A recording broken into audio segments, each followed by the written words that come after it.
And we're live. Woohoo! Hello, Marie. Hello, Tim. Hi, Tim. Hi, Christelle. I'm really excited about this, if you can't tell. Um, I'm going to introduce Marie, and we need to ask the obvious question first. And then I really want to talk to you, Marie, about your new business, because I know that it is not only phenomenal now, but it's going to get even more phenomenal. But first, Tim has you listed as a deconstructed pastor's wife. What in Yeah. the world, Marie, does that mean? Well, to me, that means that I'm no, like, deconstruction is just such a huge word, and it's a very personal thing for everybody who's kind of gone through that process. So to me, I'm married to a pastor, and he's an awesome, awesome pastor. I do love how he does church, and I just love how he. But as far as the church stuff, the deconstructed part for me is that I don't go anymore. Like, it's not a part of who I relate to about myself anymore. So, um, deconstructed pastor's wife, I'm still a nice person. That's what matters. So I, it's I, basically a non-Christian pastor's wife, so to speak. well, and the Yeah. thing is, Tim, you and I both know Marie personally. Yeah. She's one of the few people that we've actually all been in the same place at the same time. Hello, Gabriella. um, Marie is love. She embodies love. And I have a reason for starting with this right now because I'm going somewhere with this. Marie embodies love, probably one of the most people that I've ever known that embodies love so well and shares her love with the world and just glows and gleams. And I'm leading with this because you have started a new business. And I want you to tell us your purpose in this and what you're going to do with your business, what you want to do. Okay. Thanks, Christelle. So my new business is called Love Maven. It is a life coaching business. And I use the tools of Enneagram and internal family systems to help people discover like more of who they are. It it's hard to pin down like one specific thing that I would say that I would do with a person because everybody is so unique. The thing about life coaching that I've learned that I love the most actually is that life coaching is about helping you access the answers within you. Like, you already have what you need. You just need someone to help you sort through that and figure out what's important to you and the things that matter. So when I was thinking about like, what do I want to be when I grow up? It used to be all kinds of things, like I used to want to be a lawyer and a therapist and an astronaut. And as an adult now, with my life experience and moving through and working through a lot of the trauma that I've worked through in my life in the last few years, I came across life coaching, and I thought, this is a part that I can play in someone's life. I can be a person who walks with someone to the next level, and they don't need me to walk the whole way. They just need a part. And it's actually something I've been doing for like the last 25 years as a pastor's wife. It's so many times people would call and I would visit and just help people to get to the next part on the road in their journey. Um, when I first wanted to put a website together, I had a hard time coming up with a name. And I wanted love to be in the name because I'm all about love. Like, love was the thing that triggered my deconstruction, to be honest, Mm. because I couldn't reconcile a lot of things that people said God would do with a God who is supposed to be love. So when I was thinking of the name that I want, I came up with Love Maven because like love is the deal, and Maven is someone who just gathers and gives information kind of thing. So it's like a touch point in your life where you can come and meet with someone who can help you. Does that? That makes sense. Yeah. So, you were talking about how you were used to being a pastor's wife and you were kind of doing life coaching a bit at the time. So, Mhm. what lessons have you learned and transferred over to your new coaching thing? What do you think are the most important attributes to look for somebody who might want to be hiring a life coach, especially you? Well, I would say that the most important thing that has like come with me from someone who was of faith, who still has faith in many ways, just not what it Yeah. used to be, is the capacity to listen and hold space in a non-judgmental way. Um, I think that that was the thing that really hurt me in faith and bothered me a lot was people had judgments and ideas about the choices you made and how you would live your life when um, they didn't have the ability to hear me, to hear who I am, what I'm going through. They just had this idea of who I was and who I should be and how I should live my life. And so having that experience and being a person who really values showing up for people, listening, validating where people are at, and not judging, like just letting people be on their journey and helping them to find an okay space within themselves, that in themselves they're okay, they're good people, um, and that they are loved and that they are cared for. You said, Marie, that you use two tools. One is IFS and the other was the Enneagram, I believe. Is that correct? Yeah, For yeah. those who aren't aware of either, will you tell us kind of a small definition of both and why they're so important in your business and maybe even how they've helped you specifically? Sure.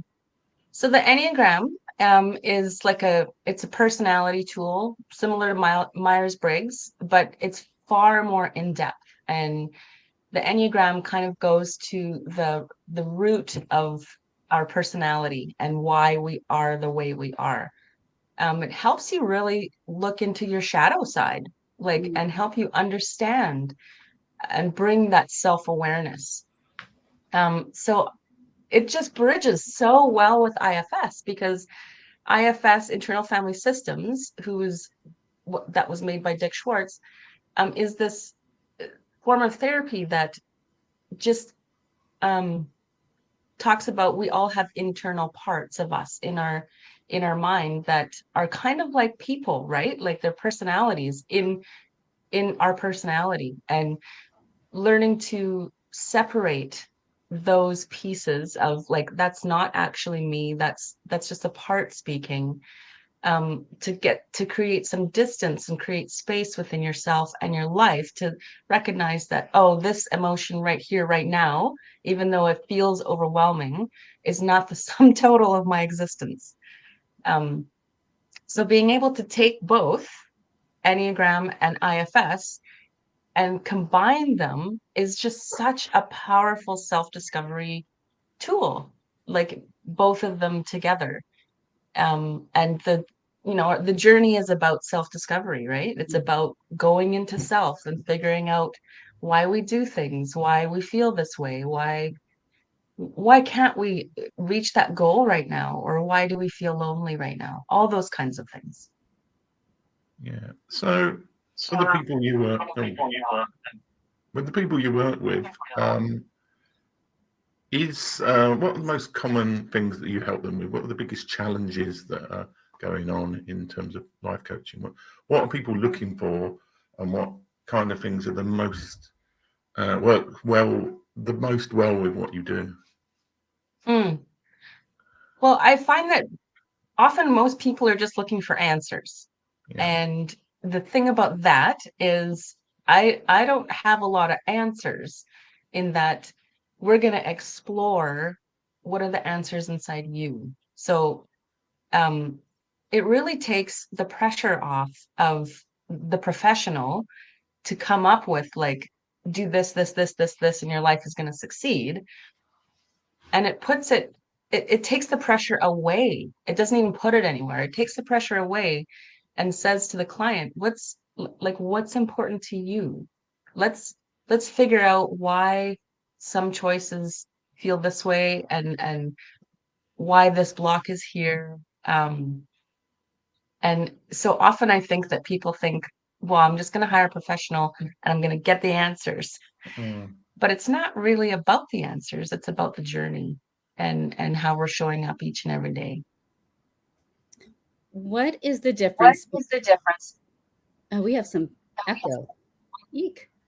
What is the difference, Marie, between a life coach and a therapist? That's a really good question. So a therapist is someone who's going to go into your past.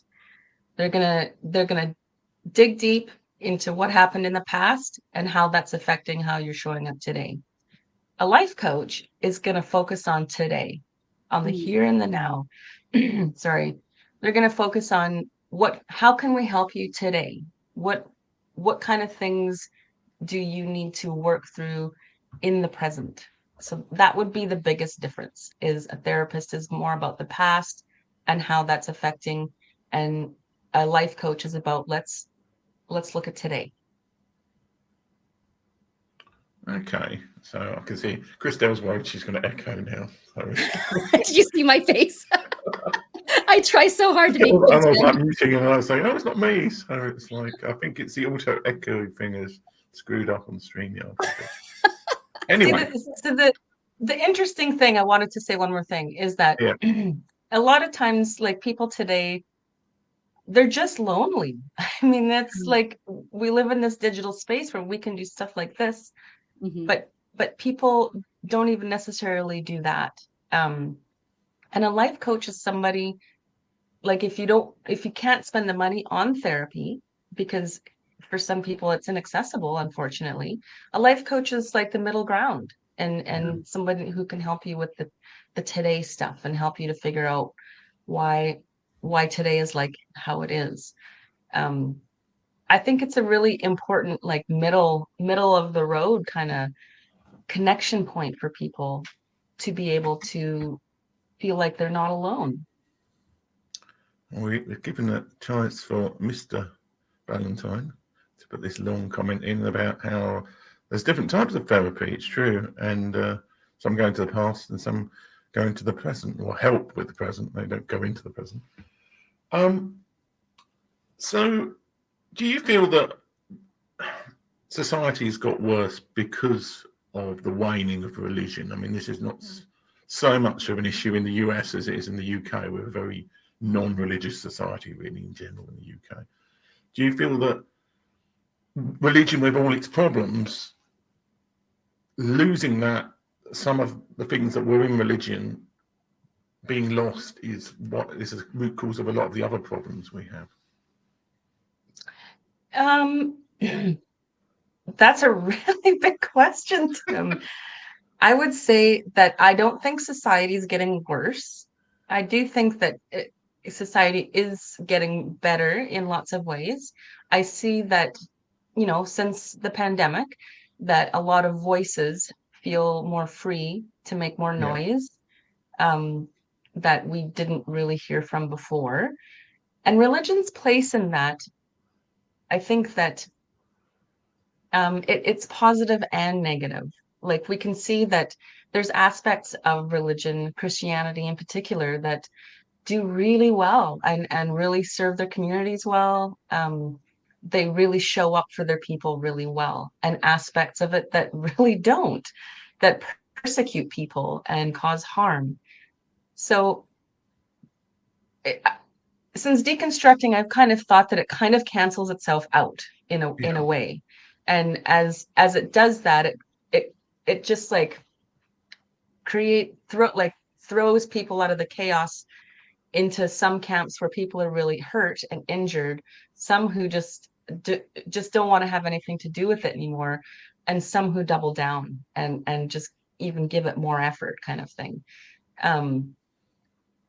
I think a lot of people who leave the church and leave religion are better off in a lot of ways, because that shame and pressure for obedience and to conform are no longer there. And so they can explore themselves a lot better and explore their needs, their desires, and just how they think about things in the world. I think that's a really good thing. Um, and you know, unfortunately, some people, they lose that selfless aspect of serving in community because they've been so hurt by those institutions, and some don't. So, you know, is it the human experience where our trauma always informs our choices? Yeah, I think it is. Yeah. Um, some people call that sin, and I don't. I like to see it as trauma now, where, you know, we can't, uh, or we have to understand where people are coming from, and we have to listen to their stories and really get a fuller picture instead of judging. Yeah. I I'm, do want to correct on one of the comments there. Certain Mr. Ballantyne was saying the whining of religion. I meant waning. I might have said whining. waning, the waning. The waning of religion. I mean, either way, it kind of works. Are we going to put James's Yeah. really long comment up on the thing? I haven't read it. Eckhart Tolle writes about how we've lost the place religion has in developing the self and justice. There's problems when it becomes about power and self-sustaining organizations. I'm seeing the Christian faith in a new way because of how Tolle and Richard Rohr describe. And I think he ran out of describe. space. Yeah, I love Richard Rohr. Yeah. Like he's still someone I love to listen to. And Yeah. there are some Christian people I still like to listen to. I haven't thrown every aspect of it out, but I do believe that love lives within us, and that's what I like to call the divine now. That it lives within us and we can access it, and that love is for everyone. And I don't need someone outside of me to tell me what love is. I Mhm. can know it because I've experienced it, and I've experienced what life without love is. Mhm. And so we can learn about, we don't need a book to tell us what love is. You can experience it and know what it is.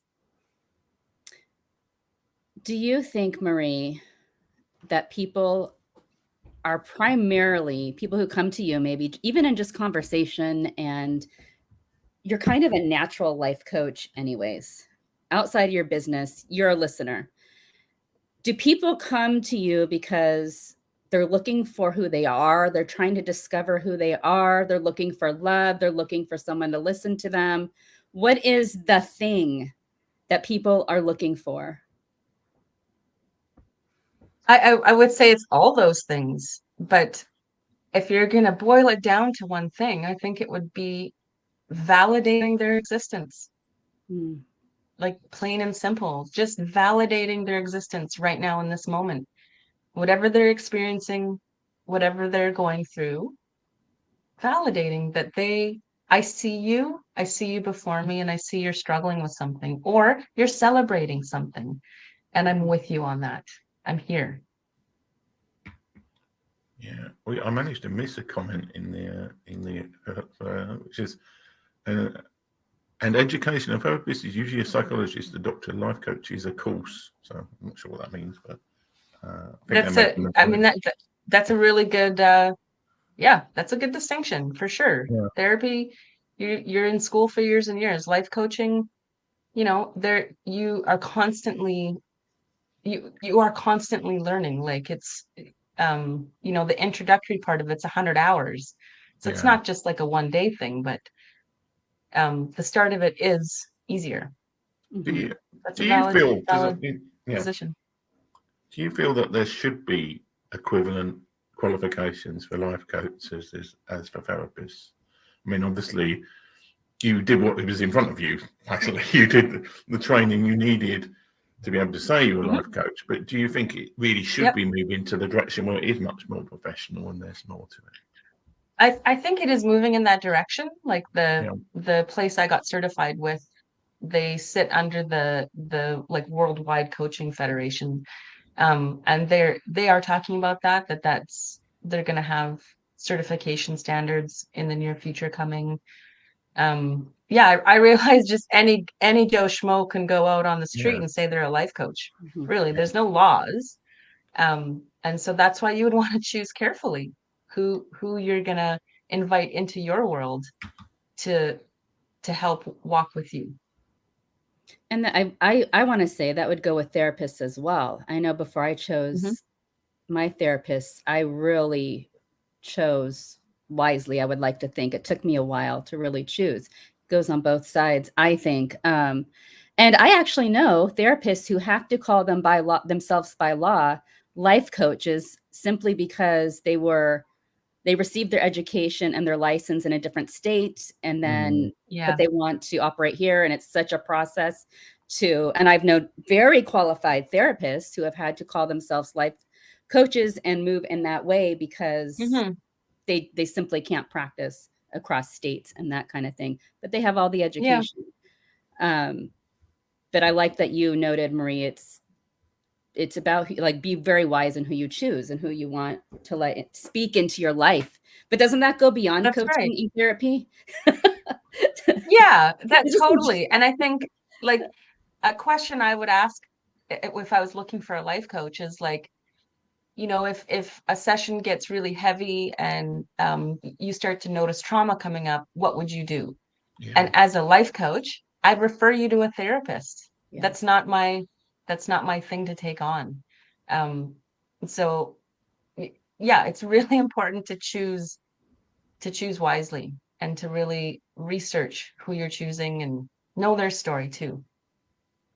Yeah. We have a comment that says something very similar about you can end up into therapy Yeah. if you go too far.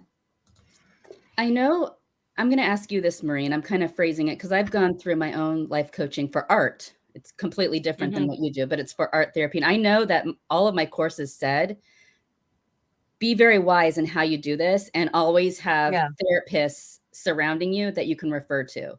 So no Yes. one's pretending to be anything as a Yeah. life coach or even in the courses. I Yeah. mean, they're very good courses. They teach you Yeah. exactly that. Um, Yeah. Yeah. so my question to you, Marie, is why would I come to you specifically for me as a life coach, as my life coach? Okay. Wow, that's a good question. Um, so several reasons. If you are a deconstructed person, you have um some part of faith that you've deconstructed and you need help with that. I've got extensive experience in that. Um, if you need help discovering more about yourself, um, and what's important to you, um, somebody who will ask good questions. That was the one thing that I actually loved about my training was all these questions and watching how just asking a question really puts the person on another trajectory and gets them thinking. Um, the one thing I actually really learned and appreciate the most that I didn't know before was when you give someone advice, their brain doesn't really activate as Mm. much as when you ask a question and they have to think about it and process and come up with their own answers, their whole brain activates on that point. And that means that it stays within them longer, like they're able to move off of that point to the next point instead of staying stuck. Um, so I'm a good listener. Um, I've I've had lots of experience in that. Like I ran a youth group for several years, being a pastor's wife. I've done lots of counseling type stuff with people.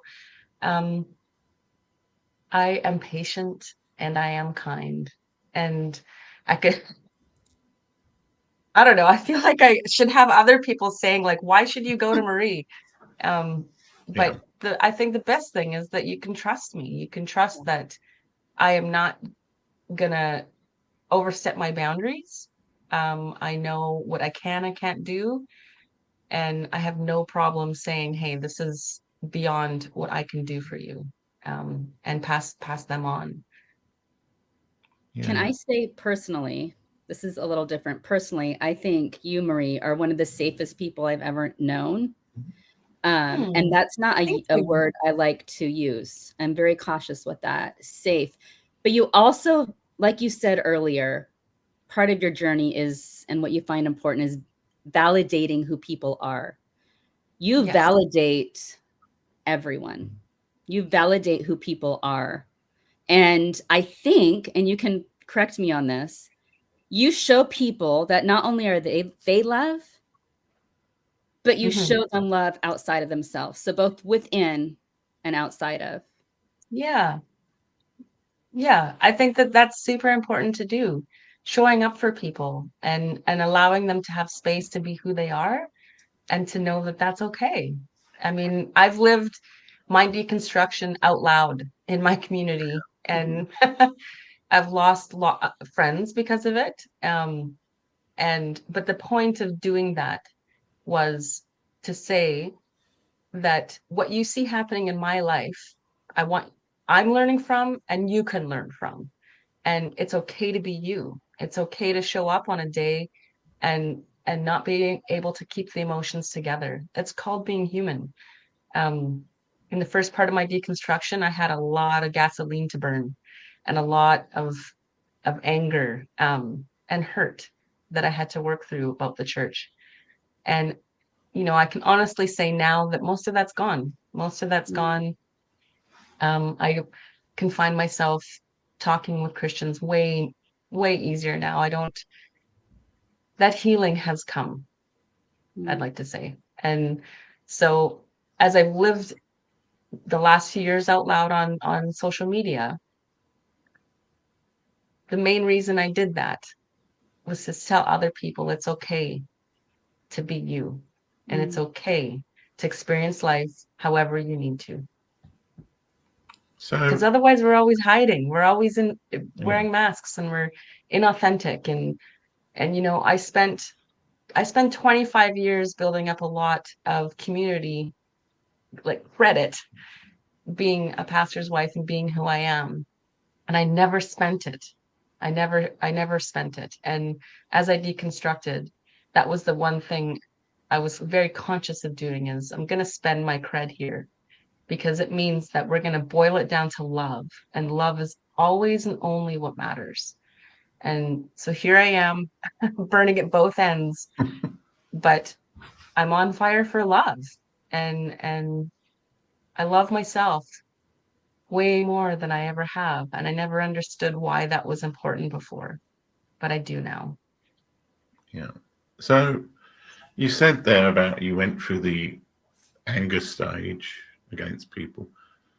I Mhm. think it's one of the most important skills in humanity at the moment. How did you deal with that anger in hopefully a constructive way? I mean, I don't know if you went on a killing spree in your local area, probably didn't, I hope. But Well, how do um, people deal with anger, basically? How would you help them with that? I had moments where I didn't handle it real well. I'm Yeah. going to be completely honest. But I went to writing, and I chose Mm. writing as my outlet, and I was public about it because there was things that were just hypocritical within the system that I couldn't take anymore. Yeah. Um, as far as my own journey, not in public life, dealing with the anger, it just took recognizing that it's okay to have these feelings, that it's okay to have. I had so many days that I cried all day Yeah. because of the judgment that I was experiencing, and that I felt like people were going to try and hurt me. And people tried to fire my husband at one point. Mm. Like that was a they started questioning him. And so Yeah. I had a lot of really strong emotions, and recognizing that it's okay to feel those, and to go to the root of why they're there, and that it's okay that I take up space. And so I took up a lot of space at home base. And my husband, he walked with me. It was hard for him too, for sure, but he walked with me. Um, Often did not understand, and it took a lot of time to help him understand. But holding that space and validating myself and knowing that I'm going to be okay allowed those strong emotions to be seen, be felt, and then dissipate.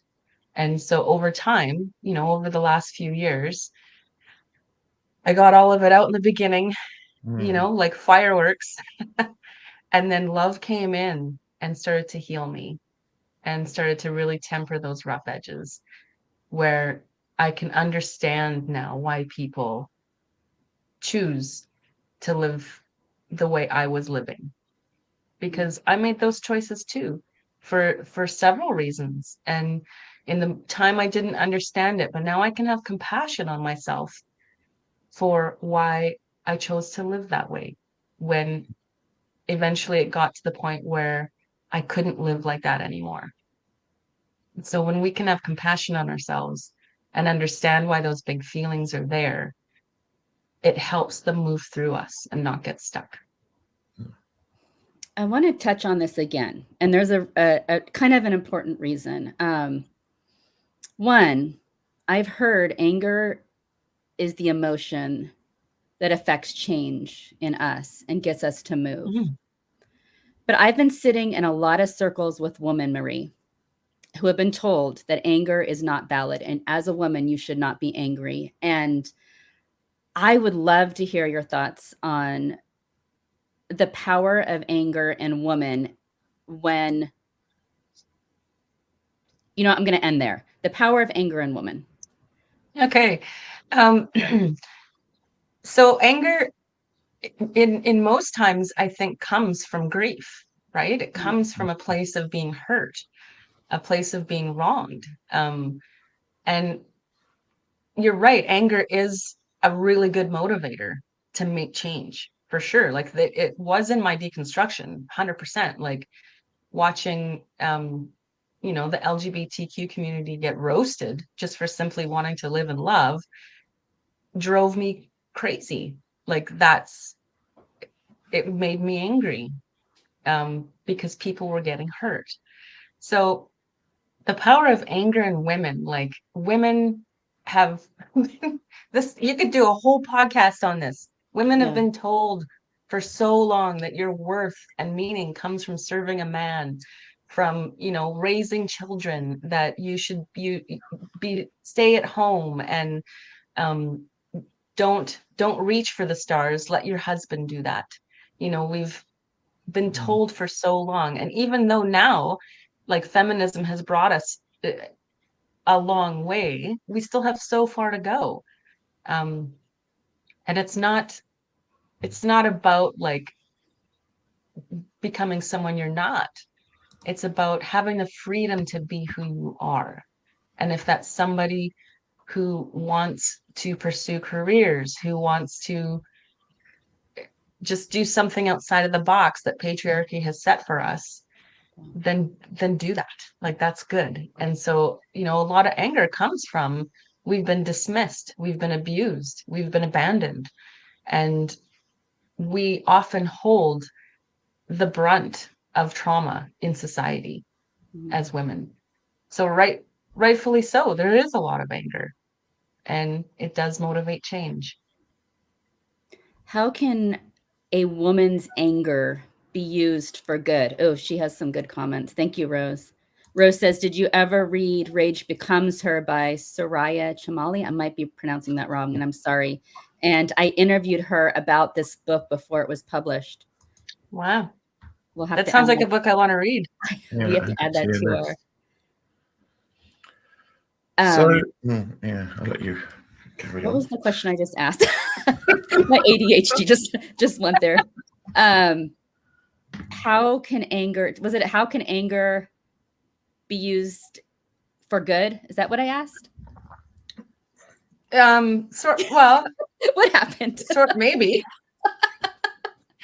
Anger can be used for good in that it can motivate you to Yeah. make change. Like when you Yeah. see injustice happening, when the injustice is happening to yourself, when you're being abused, when abuse is happening, it motivates change. And in that change, hopefully things get better, right? Like that's, and we've been told for so long anger is a bad emotion, but it's not. It's the abuse Mhm. that happens because of anger that's bad. It's when you don't know how to handle it and you don't know how to process that it becomes bad. How Yeah. do you, Marie, as a life coach, work with the anger that people bring to you? Listen, just listen at first. Yeah. I mean, often I think people just need to be heard, that they just need someone to validate their experience and listen to it and ask some questions about where that anger is coming from and um, just be present. I think in my most angriest times in my life, just the expression of the anger in a safe place and having someone say to me, wow, yeah, I can see why that would really bother you. It just dissipates the anger right away. Like the recognition of it helps take its potency away. Yeah. We have a poignant comment from Gabriella about anger is good. I'm learning to listen to Yeah. my anger and find out what it's warning.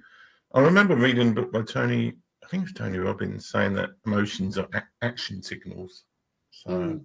but I'm also Like listening. Yeah.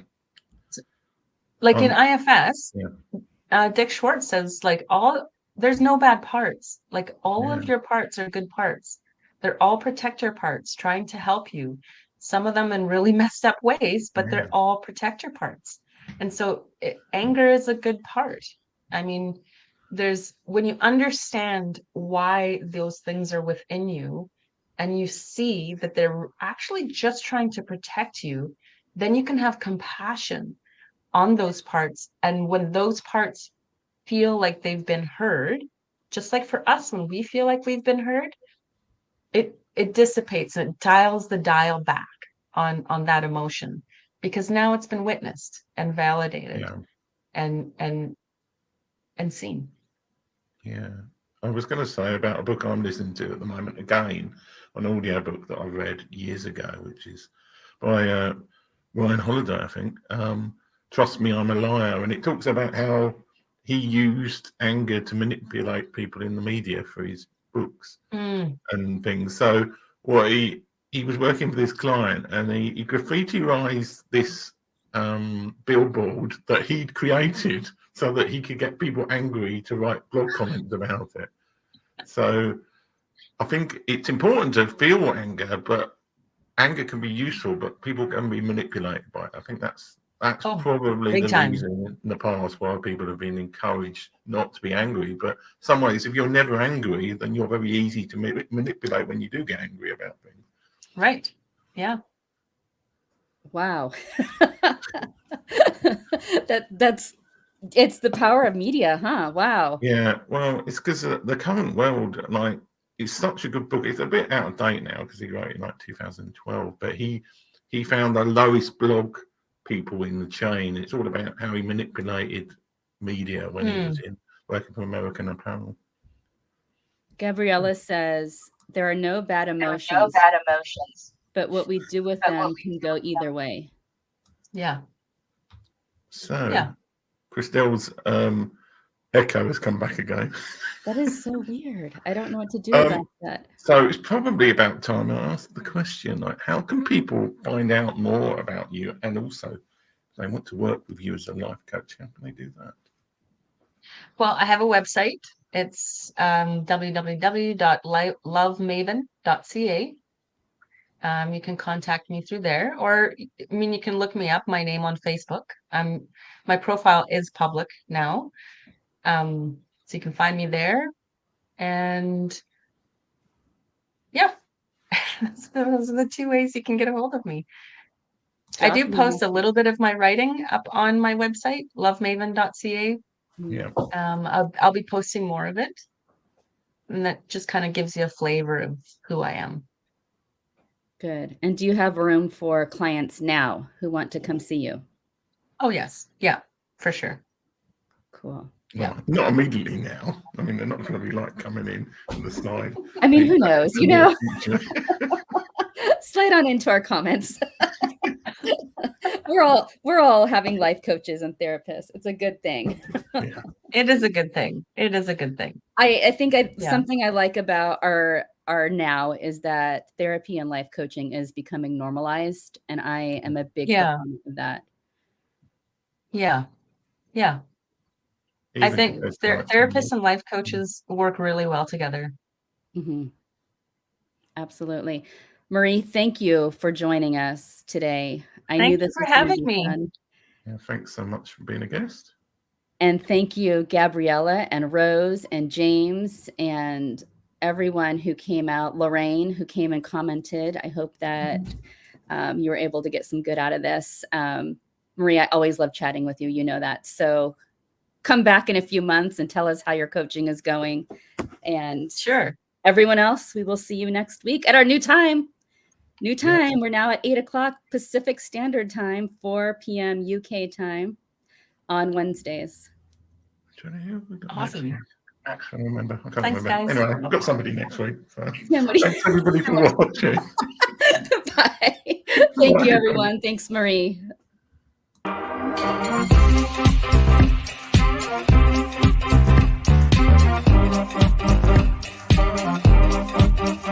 This is what God requires.